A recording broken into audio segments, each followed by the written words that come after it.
ఒక సైకో పరిపాలన ఈరోజు రాష్ట్రంలో జరుగుతా ఉంది. ఒక మానసిక రోగి ఈ రాష్ట్రాన్ని పరిపాలిస్తున్నాడు.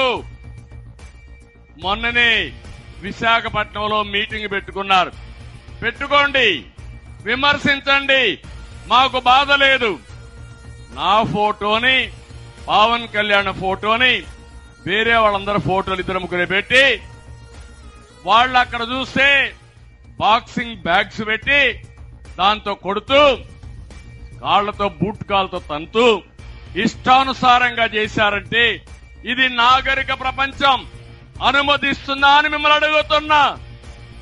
ఇది న్యాయమా అని మిమ్మల్ని అడుగుతున్నా. నేను అడుగుతున్నా, ఇక్కడ పోలీసులు ఉన్నారు. నేను ఆ పని డయాస్ పైన పెట్టి జగన్మోహన్ రెడ్డి ఫోటోకు చేస్తే మీరు అనుమతిస్తారా అని పోలీసులు అడుగుతున్నా. చెప్పండి మీరు.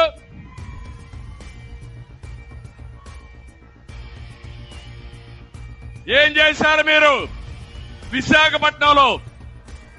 చేతగాని వ్యక్తులుగా మీరు చూస్తున్నారంటే మేము పడేది ఈ ప్రజల కోసం పడుతున్నాం గాని ఈ సైకో కోసం కాదు. ఒక్క నిమిషం పని నాకది.